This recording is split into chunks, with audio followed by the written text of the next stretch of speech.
This podcast series by the National World War II Museum is made possible by the support of the Dale E. and Janice Davis Johnston Family Foundation. Adolf Hitler knew D-Day was coming. He had seen and heard direct evidence of troop buildups and plans to attack. But what Hitler did not know was that the Allies had launched the most elaborate deception plan in modern history, Operation Fortitude. For the Allies, the planning of D-Day was complex. The logistics alone moving more than 150,000 troops across the English Channel with thousands of ships and landing craft. It's like moving an entire American city literally overnight. And the odds of success would be greatly increased if Hitler and the Nazis didn't know where the attack is coming. That's where Operation Fortitude comes in. Fortitude's objective was to fool Hitler's generals into believing the real invasion was fake, and the fake operation was real. This deception plan, composed of Fortitude North and Fortitude South, deployed a multifaceted mix of deceptive troop movements, fake radio messages, phantom armies, and double-cross agents, all designed to trick Hitler into believing the invasion target was either north, in Norway, or south, at Pas-de-Calais. Eisenhower had even appointed General Patton, one of the most prominent and famous generals of the war, to lead Fortitude South as a decoy. Germany viewed Patton as the best commander of the Allied forces, and so surely they believed this was real.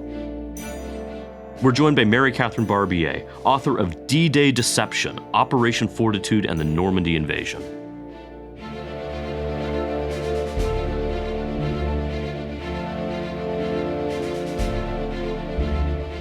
Let's talk about Operation Fortitude, one of the biggest, if not the biggest, deception plans of the war. What are the big ideas of these plans and how are they important in this period? The goal of Fortitude was to provide cover for the Normandy invasion, if we want the simple version of what it was.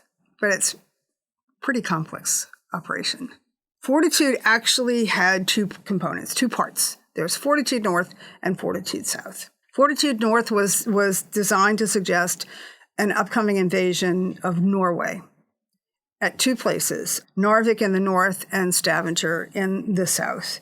The Germans had 12 or 13 divisions in Norway, big coastline to protect. And so Fortitude North was intended to tie them down there. Before Normandy happens, Fortitude North was merged into Fortitude South. So there's simulation of movement of all these forces that didn't exist down to the south. Fortitude South was aimed at the Pas-de-Calais region, the port of Calais and the area around it. And the Allies had intelligence, been intercepting German messages that suggested that the Germans were focused on the Pas-de-Calais as where they thought the landing would come. And so Fortitude was designed to reinforce that idea. The London Controlling Section, which designed this plan, hoped to do was to reinforce the Germans' preconceived notion that here's where the invasion would come. And so try to focus their attention on that area. And this is going on at the same time that Rommel has his task of establishing the Atlantic Wall, right? Building up these defenses all along the coast, not just at Calais. So the deception plan focused on trying to beef up what the Germans are already thinking and have their intention remain focused on that particular part of the French coast. And how does the London Controlling Section actually do this? Right. So we get to implementation, and that's where – so there are three ways in which they try to put across this story. One was the establishment of fake camps, army camps, airfields, landing craft on various estuaries off the Thames to simulate the buildup of troops in southeast England, which would make sense that's where they would be gathering if the Allied forces were going to cross the Channel at its narrowest point.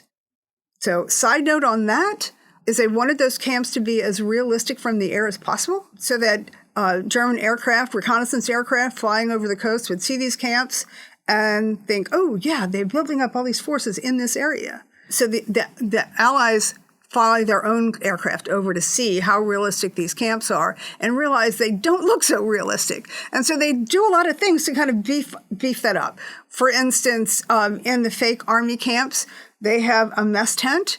So obviously there's water boiling because there's steam going up. There's laundry out on the line. They try to simulate activity that would look realistic from the sky. The landing craft, which are all fake, because this is really what we want to do, create oil slicks around them. So it suggests that they're real landing craft as opposed to fake. There was a mail boat that would deliver the mail from ship to ship. Again, do things to try and make these fake scenes look realistic from the sky, which is great. But by the time they really start implementing this, certainly by May of 1944, when they're really getting their stride with setting up these camps, there are very few German reconnaissance flights flying over the coast. So we've got all this stuff going on, and they're not necessarily seeing it. That's first. The second way in which they try to get this story across is also multi-layered. Wireless communications, record transmissions, the movement of vehicles and tanks in camp areas that are enclosed, that you're not supposed to have anybody close to, but so that you can hear this at night, the movement of these vehicles to suggest the normal operations of a camp, that the exercises and training that troops would be going through in order to prepare for an invasion, suggesting embarkation and debarkation exercises. They record movements of vehicles and people talking that they play from records through loudspeakers that are going around these camps. They simulate the movement of troops by having radio silence in various periods of time to suggest, okay, this radio is operating in this area, so this unit is located here, and then all of a sudden they go off air, and when they come on air again, they're in another part of England. So suggesting the movement of troops around, to suggest that there are airfields where they don't actually exist. They use headlights on chassis that they just pull across a field at night to suggest an aircraft taking off or landing, so that the Germans would drop bombs there rather than on real airfields. So that's the second way they do this. And the idea is that despite the fact that the British claim that they caught every single German spy that was sent into England, and I ask, how do you know? But they stand by that, but just in case there were spies around, or there were British who were cooperating with the Germans who were situated near these camps, even though they were off limits, they want them to hear these sounds and be aware of this activity. So it suggests that there are a whole lot more troops in that area than there are. And then the third way is the use of double agents.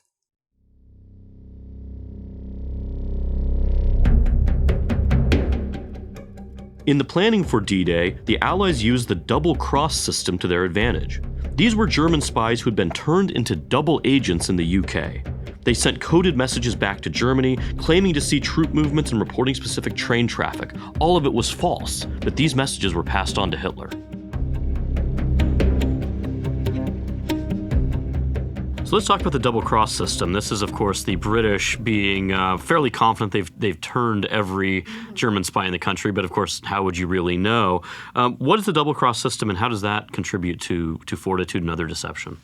Well, the double-cross system ran double agents against the Germans, and the idea was that, so this happened in a couple of different ways. So the Germans sent agents to spy on the UK. How'd they get in, these German agents? Gosh, different ways. Some agents were actually spirited in. They came on submarines or whatever, and and many of those were easily caught. Because nobody's going to notice somebody who speaks very little English, has a heavy German accent, can't read the British train timetable, and wants to buy a train ticket and doesn't understand the currency. That's kind of a no-brainer. Some came in via Spain or Portugal. Some spies were caught interned. The ones who weren't were either imprisoned or in some cases executed. And then there were a handful of spies who were either recruited by the Germans or approached the Germans to work for them with no intention of ever working for them. Their goal was to get into the UK and work against the Germans. So the idea is that once these spies leave German control and are in Britain, it is possible that they've been captured.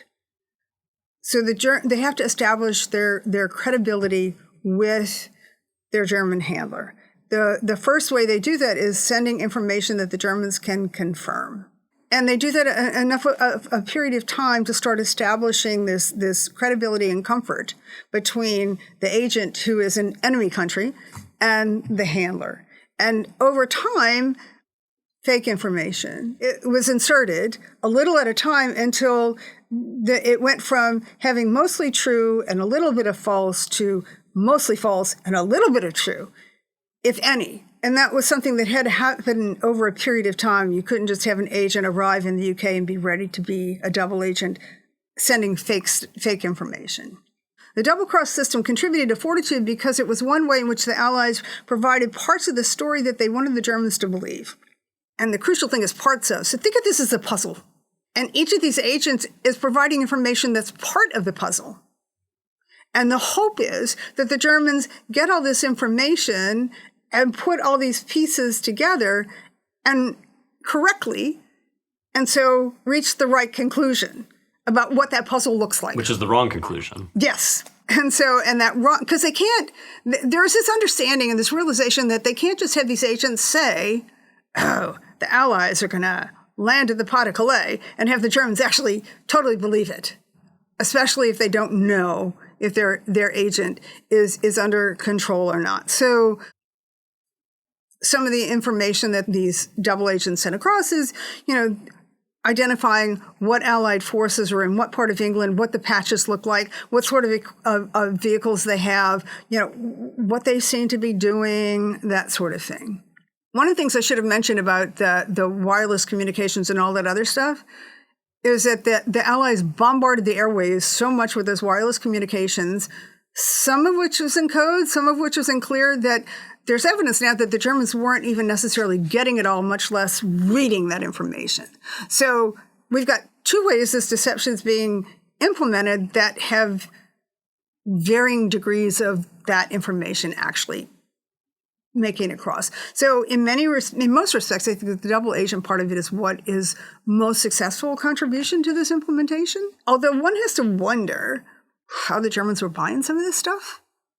For instance, the most famous of these double agents, Juan Pujol Garcia, a.k.a. Garbo, who got to England by a circuitous route, supposedly, as a Spanish national in the UK, gets a job in the British Ministry of Information and sees sensitive information that he passes along. It's like, why are the Germans not saying, really? Are you sure? That this is the, why they're not questioning it more than they do. And I guess it kind of helps that Garbo had started creating this fictitious spy network before he even made it into England and even had the Brits fooled for a little bit. He is promoted as one of the most influential of the double agents who pass across this information. A lot of this is pointing towards Calais and taking it and reinforcing what the Germans are thinking. The only reason that this is successful, and we can talk about degrees of success and influence, is because it's not convincing the Germans to do something they weren't already doing, or to think what they weren't, to think something other than what they were already thinking. Human nature being what it is, we're used to doing something a certain way or believing a certain thing. We don't always pay attention to things that suggest that we're wrong, or that we should be doing something in another way. It was no different during World War II when we think about what the Germans were buying and why they were buying it, even when it seems, yes, how many years removed, that thinking logically, and if I had gotten this information, why would I be accepting that as right, as true? But it fed into their narrative, right? It fed into what they were already thinking. I think what's interesting there is you use the analogy of puzzle pieces that are being fed through double cross. It's pieces of the wrong puzzle, right? It's pieces of the puzzle that the Allies want the Germans to be assembling versus the actual puzzle. So let's talk about degrees of success here. I mean, how do the Germans detect this ruse? Are their voices saying, hold on, this is too good to be true? Yes and no. If you're not expecting somebody to be lying to you, are you looking for the lie? But this is the importance, of course, in the intel world of independent analysis, right? The idea that you need outside voices. But it's also against the backdrop of Hitler not necessarily trusting intelligence, creating competing intelligence organizations who are providing information on the same things, but one has to feed the information through the other, who doesn't want the first one to get the glory, so changes that information. So what's getting to Hitler was not totally accurate, where they, in many respects, overestimated Allied troop strength and what they were capable to deploy at that point in time. Because you might have somebody say, the 1st Division is in this area and has been training and they're ready to embark upon the invasion. Where only a third of that division is there. What the Germans are recording is that the whole division is there and the whole division is ready to go. So you've got the Germans getting incorrect intelligence from their own people, combined with this misinformation that's coming from the UK. On top of Hitler saying, most of what the Allies are doing could be a ruse. We don't know what's the real thing and what's not. And so what do you believe? What do you focus on? And if they're buying into this reinforcement of what they're thinking and they're not considering it as a ruse, they're not looking for it to be a ruse necessarily. Does that mean that they don't have intelligence that suggests, oh, you might want to rethink that? There was a communication from Rundstedt that suggested that the Germans understood that Allies' attention was focused elsewhere. And I'm going to quote extensively from this because I think it kind of illustrates or sort of kind of helps us to get to the answer to your question. Quote, the enemy landing exercise which took place most recently indicates that the enemy attaches special importance to recognizing and clearing the outer beach obstacles at low water. Would the obvious conclusion here be? Why would the Allies want to clear these outer beach obstacles to land on an open beach if they're really going to land at a port? You have this information, but it's not necessarily translating because it's contrary to what they're already thinking. Had more people been paying attention, it's very likely they could have seen through the ruse. They're still fixated on the Allies behaving the way that they think they're going to do. Had the Germans acted on their own intelligence, then it's possible they could have dismissed the ruse and shifted their focus to Normandy. I mean, because they understand they have to take Cherbourg and Le Havre, one would think they'd shift their attention to Normandy. And yet they don't. I want to talk about one of the big names associated with Fortitude, in some ways to his chagrin, and that's General George Patton. The Germans apparently thought that Patton was the next best general to sliced bread. That if anybody was going to lead the invasion, it was going to be Patton. But the problem was, after the whole slapping incident in Italy, when he could have been sent home, Eisenhower uses him to advantage. And so Patton was put in charge of the 1st U.S. Army Group, which didn't actually exist, but it existed on paper and was part of the deception plan. Patton participated in various events so that he could be seen. And he would only be in this part of England because, that's where his forces are, that sort of thing. He did say some things that kind of riled the Soviets, but we won't get into that.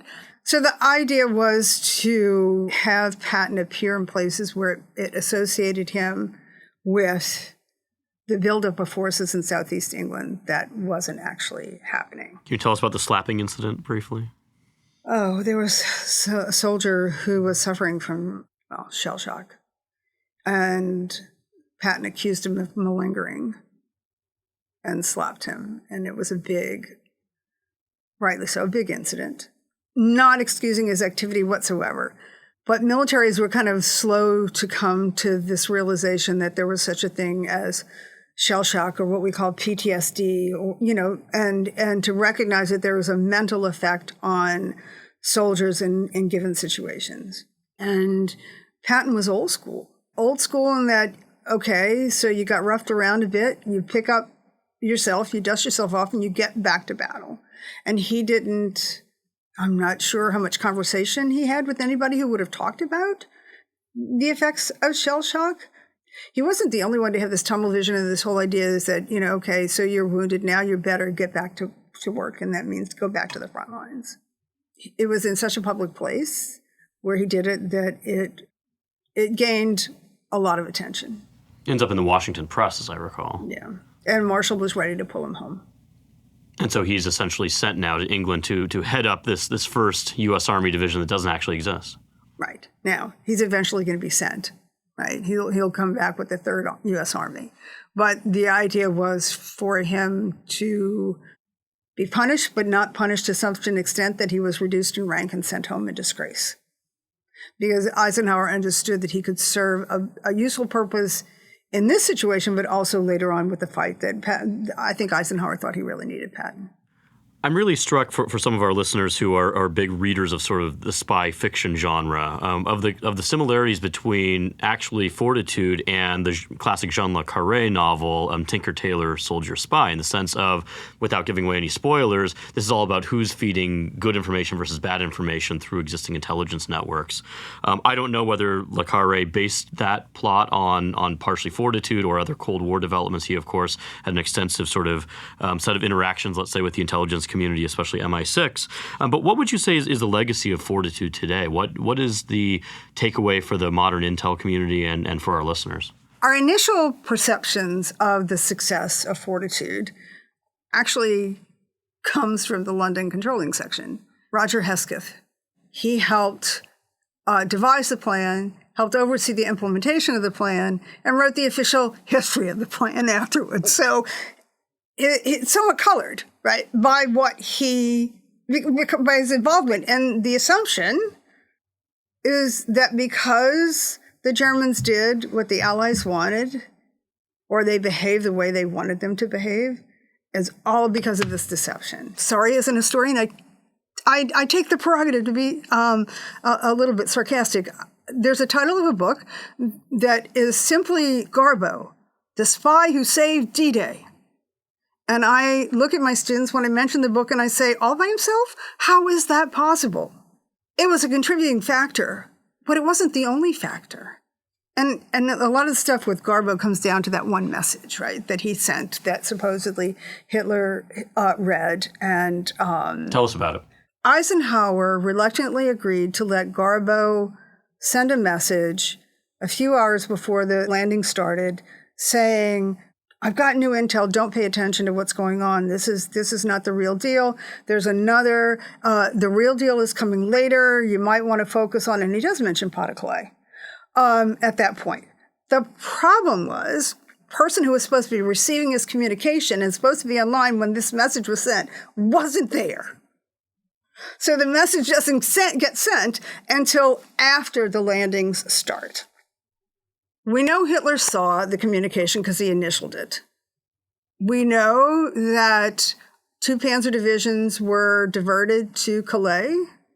However, for a week.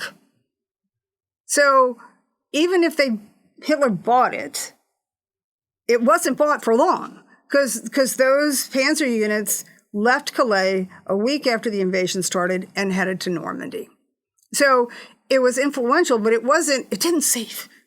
I don't think it went as far as to say he saved D-Day.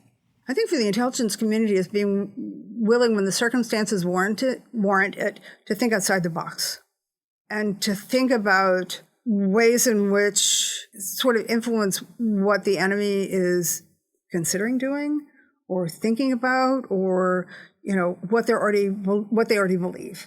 Deception has a role. It's just figuring out what that role is and when is it appropriate. You don't want to cry wolf too many times because then they're not going to believe it. I think it has a role, but you have to be strategic about when you use it.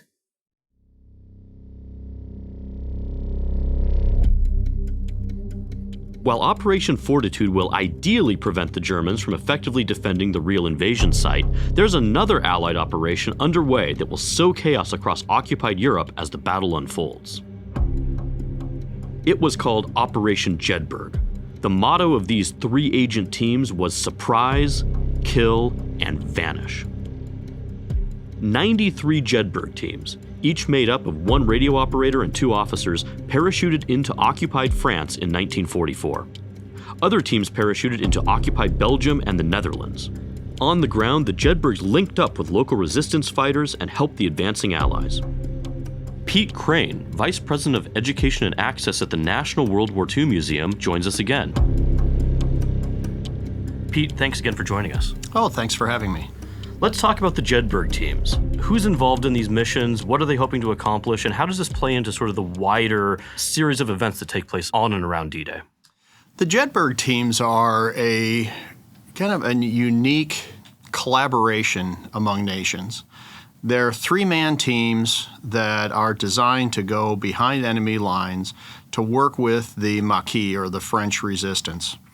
And ideally, three nations would be involved in each team. You would have one person who was French. Every single team had to have a French participant. One Brit who came from their Special Operations Executive, or the SOE, and an American from the OSS. And while it was common for many teams to have, two Brits or two Americans, 2 or 3 French, there was always somebody from France on there. And the whole idea was to provide equipment, provide training, provide leadership as a liaison with the French Maquis to help organize, as Winston Churchill said, ignite a fire behind the German lines. What they're trying to do in the lead up to D-Day and in the months afterwards is really cause chaos and slow down the Germans. Between the aerial bombardments taking out rail networks and bridges and the Maquis Jedburgh teams that are doing similar things, blowing up communication lines, attacking isolated German outposts, blowing bridges. It's causing mayhem, which the idea being that, one, it makes it harder to get reinforcements to the front, and two, it ties down German units that are going to be needed at the front.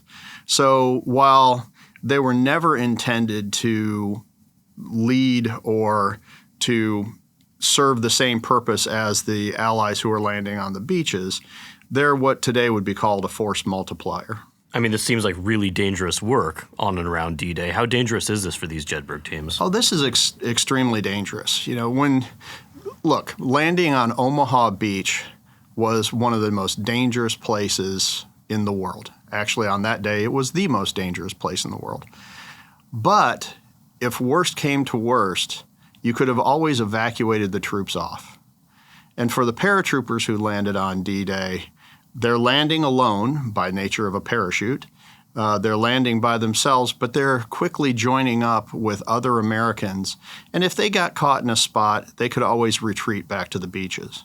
But the Jedburghs are being dropped all over France, deep in France, and there's no such thing as a retreat. If things started to go poorly, they would have to escape first and then try to live by wit's end. And many of them didn't. In a 4-month period, there were 276 Jedburghs dropped, and 18 were killed, 51 were wounded, 17 were either missing in action or captured. And of course, if you were wounded, it's not like you were going to be evacuated on off to an American ship to go home. So it's extremely dangerous. And those are really high casualty rates, even at this point in the war. What's the impact of these Jedburgh teams in the D-Day operations and in the wider war? It's kind of a mixed bag. Most Jedburghs would say that as effective as they would have been more effective if they had been able to go in earlier. The French resistance, the Maquis, had been asking for help for a while. But because of the nature of security of an operation, you couldn't send them in early. So the very first notification over the radios going on out to the French resistance that teams were going to be coming in was on the 1st of June. And even then, that notice was just, stand by the radio, we're going to send a message in the next 3 days. So there were a few teams in early, but most of them were going to go in the night of the invasion, on the 4th of June. Of course, the storm hits, the invasion is delayed a day, and most of them that wind up going in on the 5th or later. But they went in so late so that it wouldn't tip the hand to the Germans that they were coming. As a result, they were really building up while the invasion was actually going on. They did cause mayhem, but like the aerial bombardment campaign, they were a force enabler. All of that said, generals like Bradley and Patton said they were worth division worths. They're the forerunners, really this gets into their legacy, but they're the forerunners of the Army Green Berets. and special forces. The whole purpose, in popular culture today, people think of the Green Berets as shock troops or special operations troops. And while they're part of the special operations, the purpose of the American Green Berets is to go into foreign lands to work with other local allies and help equip them, to train them, and lead them in operations. So really that is a legacy of the Jedburghs, and the Jedburghs were very good at it. Many of the stories are harrowing of what they did and how they survived by the skin of their teeth. The Germans worried to a point that there was, of course, the famous Hitler order that anyone caught with the French resistance, whether they were in uniform or out of uniform, were to be immediately shot. That is, in a backhanded way, one of the greatest compliments you can have to your effectiveness when the enemy thinks that you are so dangerous that you need to be immediately killed. A number of people who were significant in later special operations and intelligence communities came from the Jedburghs or worked with the Jedburghs. Most famous probably being William Colby. He was an officer. He had a code name, Berkshire, but later became the director of the Central Intelligence Agency in the Nixon and Ford administrations. He, of course, led a team called Bruce, was the code name of the team, that was just south of Paris in the Yonne region of France. And as kind of an indication of how dangerous this is, the regional leader of the FFI, or the French Maquis, was captured by the Germans. And a number of his key people were captured by the Germans. And they didn't know until well after the war that the reason he was captured was because his deputy was a turncoat. The person who was in charge of the Maquis that Colby was working with was actually informing the Germans. And Colby wound up escaping by the skin of his teeth on a couple of occasions. But he also, when there was a general uprising for the liberation of Paris, the Paris Commune and the Paris resistance leaders were looking for weapons and looking for American support. And the way they established communications was by going out of Paris and dealt with the Bruce Jedburgh team. So there was important communications going back and forth. Now, after France is liberated, Colby winds up being sent to Norway to help do sabotage and espionage operations up in Norway. So he's just one of the folks. But another one, we mentioned the fact that really the latter legacy of the Jedburghs is the U.S. Green Berets, the Special Forces. Well, Colonel Aaron Bank was on a Jedburgh team in southern France, and he's widely regarded as the founder of the U.S. Army Special Forces, the Green Berets. So really there is a literal legacy that comes from many of these folks. A number of people went on to work as CIA officers, French foreign intelligence officers, French guerrilla commando leaders in Vietnam, even some folks like Stuart Alsop, who became a well-known journalist and political columnist. So many of these Jedburgh folks, by the unique character traits that they had, went on to significant careers later on. And that's true of a lot of people involved in OSS, as we've talked before on the podcast. Absolutely. These are people from kind of unique backgrounds in a lot of ways, or unique sets of skills, who then go on to very prominent careers later on in a variety of spheres.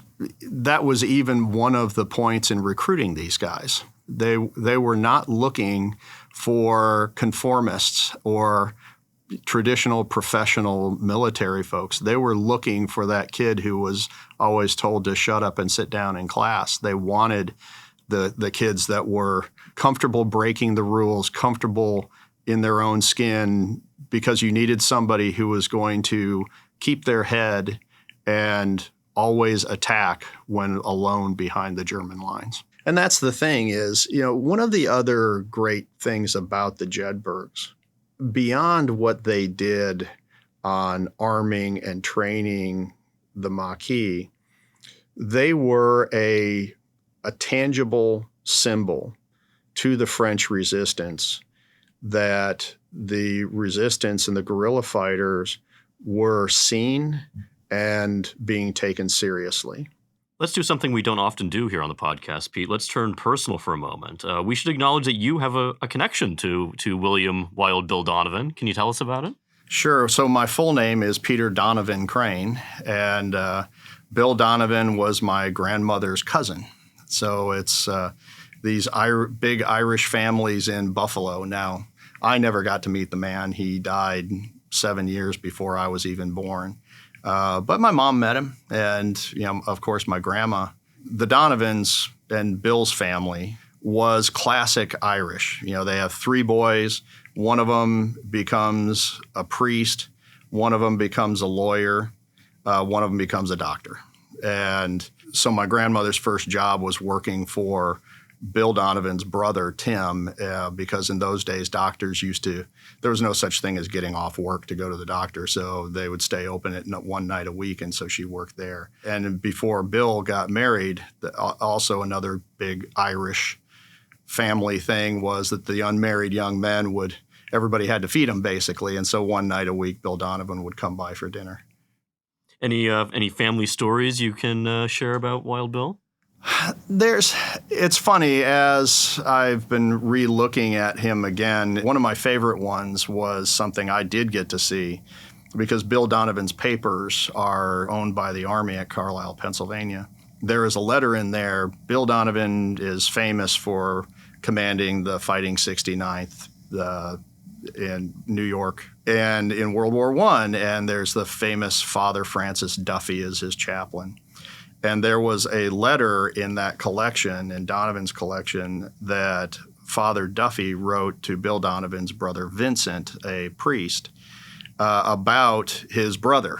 And so 2 priests talking about Bill Donovan. What Duffy said was that before they went into the line the first time, that Donovan ordered the entire regiment to go to confession. What I loved was that apparently the guys who were hanging out in the back of the line, they moved them up to the front because they figured they needed it most. But there is no way you could get away with ordering soldiers to go to confession before going into battle now. But apparently Donovan did it, and that's the kind of guy he was.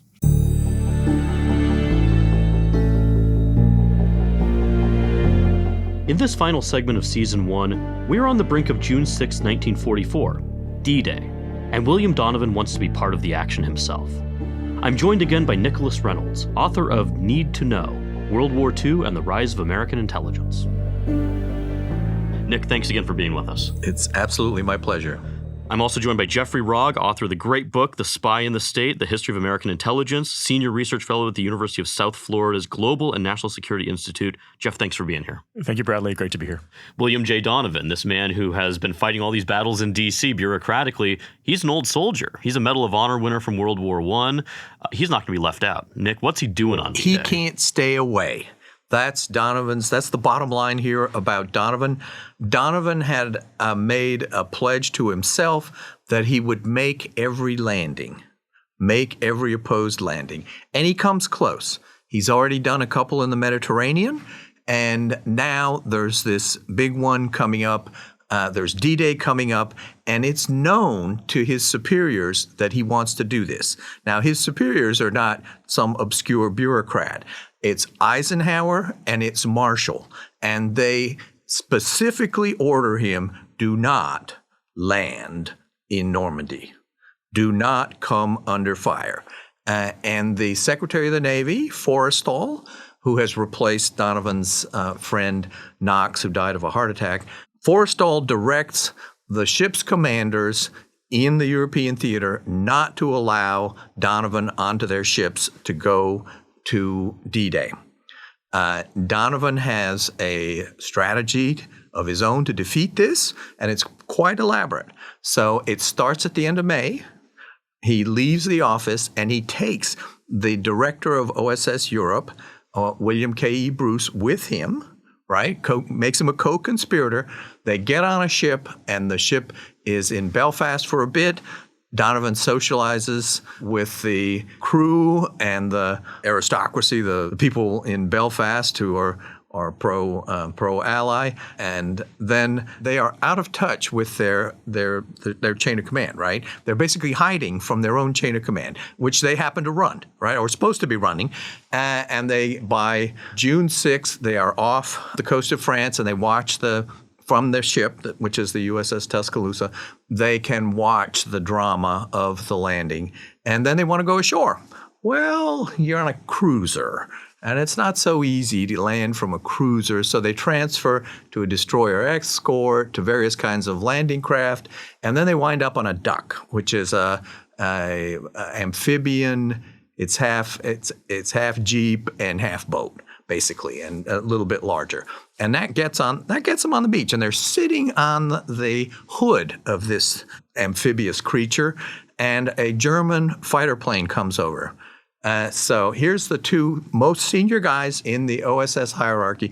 They're sitting there, and Donovan recognizes he's still got the instinct. He's portly, but he can still move pretty fast when he's got to. And he recognizes a threat way before the aristocrat Bruce. You know, Bruce is a good guy, but he's more accustomed to fancy restaurants than combat. And Donovan goes, "Hey, we got to get off." You know, so he jumps off the hood of the car of the duck, and then Bruce goes, "Where'd he go?" And so jumps on top of him and cuts the edge of Bruce's helmet, cuts Donovan's neck, and Donovan starts to bleed very dramatically. And the German bullets hit right where they had been sitting, and the plane flies off. And then they get up, and Donovan's attitude, "Oh, it's just a flesh wound." And isn't this great? And he says something like, "Things are going to be different now." In other words, we're going to get into combat, and it'll be a good time. So then they proceed inland, and Donovan says he's looking for spies, which is total nonsense. He's a combat tourist, plain and simple. He says he's there for meetings with his agents, and he points in the general direction of 3 French peasants who are trying to harvest, rutabagas or whatever. And the young officer who's there on the spot goes, "Well, that's kind of strange, but all right. I mean, you're a general. You know what you're doing." And so they advance further, and then they come under machine gun fire, German machine gun nest. And they get down, they're on the ground, and they're trying to make themselves as small as possible. And Donovan says to Bruce, "Did you bring your L pill, the pill that you're supposed to bite into? It's cyanide, and it'll kill you right away, so the Germans can't get secrets out of you." And Bruce says, "Well, no, actually." And Donovan says, "I think I got mine here somewhere." And he goes through his pockets. He's got his hotel key. He's got pictures of the grandkids. You know, he's got a handkerchief, but he doesn't have the L pill. And he goes, "Oh my God, yeah, I left it on the dresser drawer at Claridge's, the hotel that he preferred in London." Anyway, so in the end, they don't get captured or killed. Someone else takes out the machine gun post, and Donovan continues on his way. They meet General Bradley, Omar Bradley. Bradley says, "What are you doing here, basically? Why don't you go back where you came from?" Which ultimately Donovan goes back to London.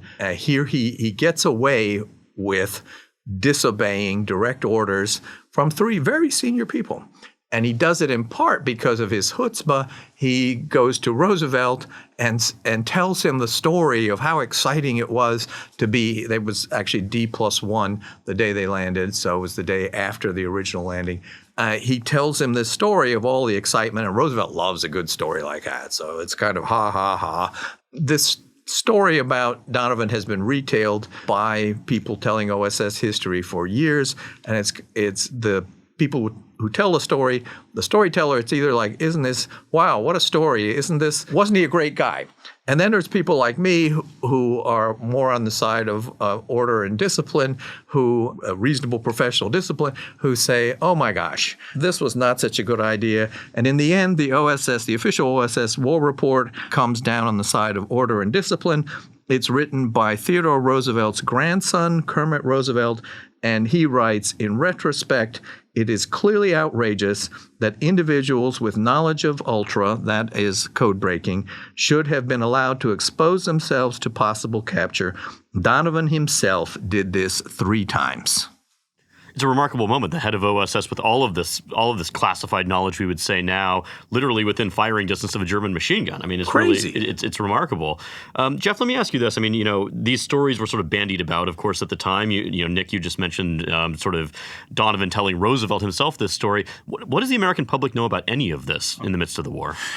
So Donovan's actually in the public spotlight, and I don't think he minded being there. It's funny because if you think about it, that sort of helps you if your organization's floundering. Donovan was probably more popular than the COI and the OSS. And, it's funny, there was an article written that I found called something like, Donovan, Washington's Mystery Man. And that's sort of an ironic title because it reveals in it that he's the head of a secret organization. So you're writing that he's a mystery man, but there's nothing mysterious about Bill Donovan, multi-million-dollar Wall Street lawyer, World War I veteran and hero. So he doesn't exactly fly under the radar. The public too, though, they were sort of shielded, I think, from some of the more bitter divisions over the OSS. But the way that they read about it was the pro and con journalists. And, for example, it's notorious that J. Edgar Hoover, would sort of try and put articles that hurt the OSS in the press. And there's actually this great piece where his deputy, Edward Tam, writes to him and says, there's going to be an expose. This is when it was still the coordinator of information. There's going to be an expose, on the COI. And it wasn't flattering at all. The battle is taking place, sometimes without the public realizing it, in their eyes. But again, I think when you look at it from Donovan's perspective, it's almost like there's no such thing as bad publicity for him, at least. And so it's not really a mystery, that this is the irony, again, is when the COI is even created, the New York Times writes an article and it says, something, and I'm an American intelligence historian. This is patently untrue, but this is what the Americans knew of intelligence at the time. It announces that, with the creation of the COI, the U.S. has now embarked on the game of, secret espionage. We'd been doing it since the very beginning. George Washington did it, but there's this mindset that the U.S. doesn't do espionage. It's un-American, and so it's funny, isn't it, that secret organizations were spoken about so publicly? I mean, isn't this America even today?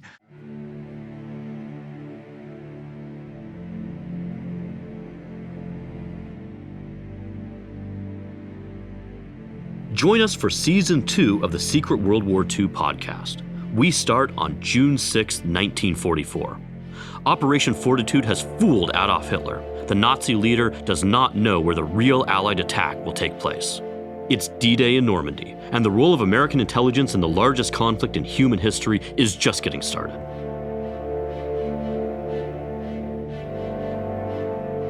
Be sure to subscribe to The Secret World War II wherever you get your podcasts to get our latest episodes when they come out.